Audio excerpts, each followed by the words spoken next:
سنا ہے، اخباروں میں پڑھا ہے، فیس بک پر دیکھا ہے، اس سے یہ معلوم ہوتا ہے کہ وہ ہماری حیثیت کو یہاں اب سرکار ختم کرنا چاہتی ہے۔ کیسے؟ اس سے پہلے UCC لاگو کرنے سے پہلے ہم سب سے پورے ہندوستان میں خاص طور پر علماء سے رائے لی گئی تھی، مشورہ کیا گیا تھا۔ یہاں کلیر شریف میں میٹنگ ہوئی، ہم لوگ گئے، لکسر میں ہوئی، اکڑ میں ہوئی، مختلف جگہوں پر میٹنگ ہوئی، وہاں ہم سے رائے لی گئی۔ ہماری جب رائے لی گئی تھی، ہم نے اپنا خیالات کا اظہار کر دیا تھا کہ ہم مذہب اسلام جو ہماری رگو پے میں گھسا ہوا ہے، ہم اس کو نہیں چھوڑ سکتے۔ مثال کے طور پر اس میں ایک قانون یہ بنایا ہے کہ ماموں کی لڑکی، پھوپھی کی لڑکی سے آپ شادی نہیں کر سکتے۔ ہماری شریعت میں اجازت ہے، ہم کیسے کر دیں گے؟ ہماری کسی نے اپنی بیوی کو طلاق دے دی، طلاق دینے کے بعد میں اس پہ اگر اس کے شوہر زندہ ہیں تو 3 مہینے 10 دن تک اس کو عدت کرنی ہے۔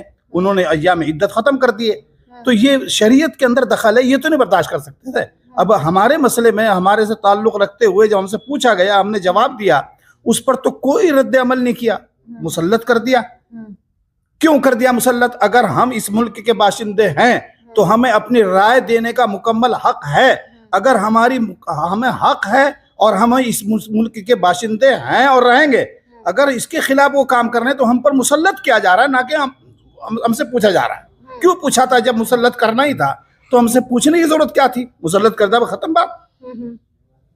تو آپ ابھی آئین کی بات کر رہے تھے جس میں مردوں اور مہیلاؤں کے ایکول رائٹس کی بات کی گئی ہے، اور یہ کچھ ایسے ایگزامپلز جو آپ مجھے بتا رہے ہیں جس میں مہیلاؤں کے رائٹس کے وائلیشن کی بات کی جاتی ہے، پھر آپ اس پہ کیا کہیں گے؟ نہیں، ہمارا قرآن مکمل ہے، ہمارا دین مکمل ہے، اس میں کوئی ذرہ برابر بھی شک و شبہ کی گنجائش نہیں ہے۔ ہماری سرکار تو کہہ رہی ہے کہ قرآن میں تو انہوں نے کچھ کیا ہی نہیں۔ نہیں، قرآن میں کیوں نہیں کہا؟ بھائی قرآن کے مطابق تو یہ ہے کہ ہماری لڑکی کا جتنا حق قرآن نے متعین کیا ہے، وہ کہہ رہے نہیں اتنا نہیں، اس سے زیادہ تو قرآن کے خلاف ہوا۔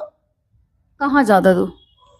انہوں نے یہ کہا کہ جو حق لڑکے کا اپنے باپ باپ کی وراثت میں ہے، اتنا ہی حق لڑکی کو دو، کیونکہ ایکول رائٹس ہیں آپ کے کانسٹیٹیوشن میں۔ نہیں، یہ تو ہمارا قرآن میں تو نہیں، ہمارے قرآن میں تو یہ ہے کہ لڑکی کا حصہ 1/4 ہے، اور اس کو وہاں سسرال میں جا کے ملے گا، وہ تو لڑکے سے زیادہ حصہ لے گی۔ تو یہاں قرآن کے خلاف کیوں ہم مسلط کر رہے ہیں ہمارے اوپر؟ عدت بھی قرآن میں ہے، طلاق بھی قرآن میں ہے، ساری چیزیں ہمارے قرآن میں ہیں۔ نہیں، لیکن قرآن میں یہ کہا ہے کہ مولانا یا قاضی طلاق کرائے گا، یا 3 بار طلاق کہنے سے طلاق ہو جائے گا۔